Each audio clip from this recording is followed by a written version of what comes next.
As I said in our first segment, this program is dedicated to all of our boards, committees, and commissions that you can get involved with here in the city of Tacoma. So right now we have on the big comfy couch three members of the Planning Commission. So please join me in welcoming Lihuang Wung. You are the senior planner for the PD Planning Department here in Tacoma. Thank you for being here. Thank you for having me. Great to have you here. And the next to you is Mr. Jeff McInnis. Hello there, Mr. Jeff. Hello. You are a Planning Commission member. Welcome to CityLine. Thank you for having me.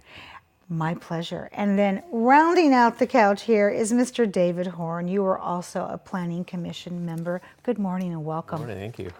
So, Lihuang, let's talk about first off, what is the Planning Commission and what does it do? Okay, first of all, I have the honor and pleasure to provide staffing support for the Planning Commission for a number of years, so it's definitely my pleasure to talk about it. The Planning Commission, just like Civil Service Board, is established by the city charter. Mm-hmm. And the commission is a citizens' body that provides recommendations and advice to the city council on comprehensive planning issues. Issues like land use, zoning, development regulations, transportation, housing, capital facilities, urban design, historic preservation, you name it. So the ultimate goal of the Planning Commission is to help the city council and help us, the city staff, to make sure that we do well in the planning for the future of the city, so that our city can continue to grow and develop in a financially responsible, coordinated, and equity manner. No pressure, gentlemen. Wow. Okay, so my mind just went to how different you must look at the city as you live in it and drive around in it than what I see, based upon the knowledge and also the responsibility that you have to sit on this committee. So how do you become a member of the Planning Commission? So the Planning Commission has 9 members. Okay. And 5 of them represent the five council districts. Mm-hmm. They have to live in those respective districts. Which is interesting. Okay. The other 4 positions represent 4 categories of expertise, including development community, okay, environmental affairs, public transportation, and the last position represents the architecture, urban design, or historic preservation. Okay. So 9 positions. Just get on the city's website for committees, boards, and commissions to apply online. If you have the background of those expertise areas, it's a plus, but not a must. I would say that the most important characters of trying to be a planning commissioner is to have an open mind, to have the willingness to learn and share, and most importantly, to have passion about our city. I love that. So Jeff, what inspired you to become a Planning Commission member? Well, I think it was the opportunity to have some small input into the development of the city, and as Lihuang mentioned, some of the issues that we deal with. You know, as you just pointed out, we get to drive by and take a look and say, hey, we had some little hand in that. Right. And so it is nice. The other thing is, I've dealt with the development regulations for 27 years as an engineer, and it was kind of an opportunity to get under the hood and see exactly what went into those regulations. So it's been very fulfilling. Wow, 27 years. So Right. You've lived in Tacoma for how long? 23 years. Oh my gosh, that's so wonderful to hear, and not that would be a prerequisite, but you certainly have the, as you said, the under the hood vision of this is how it used to look on the outside, and this is how it looks now on the inside. Yeah. Given that our city has been in a huge growth factor. I've been here for 22 years. Mm-hmm. It doesn't look anything like it used to look when I first drove through and went, oh, Tacoma, I think I want to, live here for a while. So how many years have you served on the commission, Jeff? And if you had to pick some of the more exciting or rewarding projects, what would they be? Sure. So I've been on the commission just past 3 years. Okay. And exciting, I suppose, was the interim regulations for the tide flats. Yes. Because walking That's into, juicy. Yeah, walking into the convention center when we had to be kind of front and center in front of 450 people was a little harrowing. And this is a volunteer position. Yeah, that's right. That's right. Okay. Yeah, thankfully, I think our chair, or it was the vice chair at the time, just let everybody know we're volunteers and we're not, We're your neighbors. Yeah, that's right. We're your neighbors. Don't throw stuff at us. No tomatoes, no eggs. Yeah, that's right. That's right. And I'd say that the one that I sunk my teeth into most was probably the Tacoma Mall sub-area plan, just because it really had an impact on that area, and we'll see that over the next 20 years. Absolutely. So, Mr. David, in your opinion, what does it take to be a commissioner?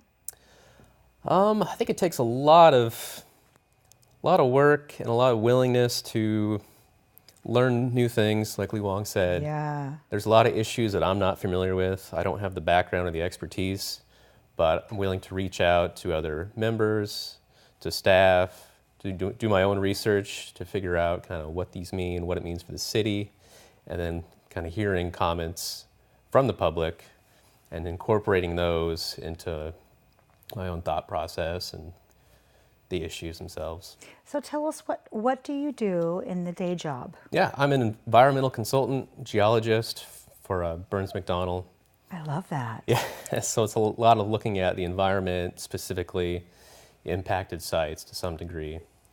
Wow, and boy, Tacoma, we have a history of those issues in terms of different geographic areas that used to serve something environmentally, and now they look totally different. And how did we get from A to B, or how do we clean it up, or how do we prepare it for the next phase?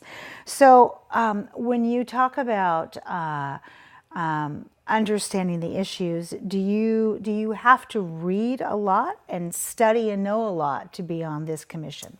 It depends on what's being presented at the time. Some weeks we're just providing guidance, some weeks we're just getting information, getting a little feedback. Other times we're making decisions, sending it off to City Council. So depending on the week, it might be some light reading, a little bit of research, or some cases we might be having to read through 50, 60 pages, 20 pages of comments to try and understand the roots of the issue and provide the best guidance that we can. This is good information to have, because if you're someone who doesn't have time for that in your life, or let's say you're someone that your professional day job requires that you do a lot of reading, maybe that's not something that you want to be doing after hours, because this commission is, I guess they're challenged and also given a lot of responsibility. So it's not something that you just take lightly. Not that any of the commissioners do that, or board members, and just show up and think, I can wing it, I can phone it in this time. Right. It's like, no, you can't. So David, when you make recommendations to the City Council on important planning issues, what if your recommendations are not accepted by the City Council? Let's say they're either modified, or let's say they're actually rejected. What kind of feelings do you have about that?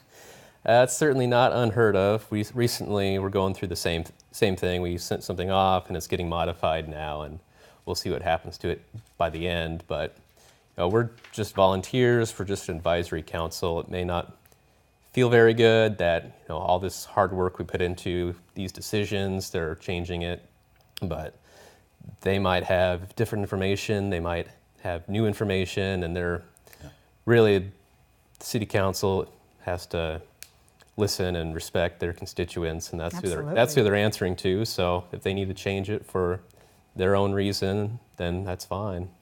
It's what it is, isn't it? Yeah, yep. Absolutely. So, Jeff, tell us, what is, in your opinion, the most rewarding aspect of being a commissioner? Yeah, it is the ability to take a look at the things that you've kind of had a part in, and I guess the other component, the other nice thing is, 9 members, and we all kind of represent different parts of the same industry, and we all bring our different perspectives. But you know, it's amazing how often we're of a common mind, the 9 of us on That's on the nice. commission. It rarely happens. I mean, it does sometimes, and it's healthy when it does. But often, we you know, argue things through and figure them out, and then come to a conclusion. And you know, it's 9-0 when we vote. So, it's I think it's a really healthy, good conversation that occurs. I love that. Much like the city council. They argue, they challenge, and then poof, they come to some kind of agreement there. So, Lihuang, when and where does the Planning Commission meet? Oh, that's an easy question. Yeah, it is. I thought it's because this has all been so very heavy. The Planning Commission meets every first and third Wednesdays at 5 p.m. Yay. Okay, and is there at City pizza Hall. or drinks or dinner there? Can you bring snacks? We sometimes bring water, but you know, Okay. I am very grateful for these citizens sitting on the Planning Commission, Yes. spending their time, energy, and knowledge and dedication to help us out, and oftentimes giving us challenges, but a lot of more just giving us support and, you know, as a sounding board of what we do. So we really appreciate that. They don't get paid. No, they don't. Well, I appreciate the three of you taking time out of your very busy schedule and your day jobs to be here and to represent the other 6 members here. And I want to say thank you so much for your dedication and for your wisdom and also your energy to be on this commission, and for the beautiful job that you do planning our city, because it's a joy to live in this city. So thank you for your part in that. Thank It is, thank you. My pleasure. When we come back, the Tacoma Arts Commission will be here to talk about the kind of art and what they look for commission members. We'll be right back after this quick message.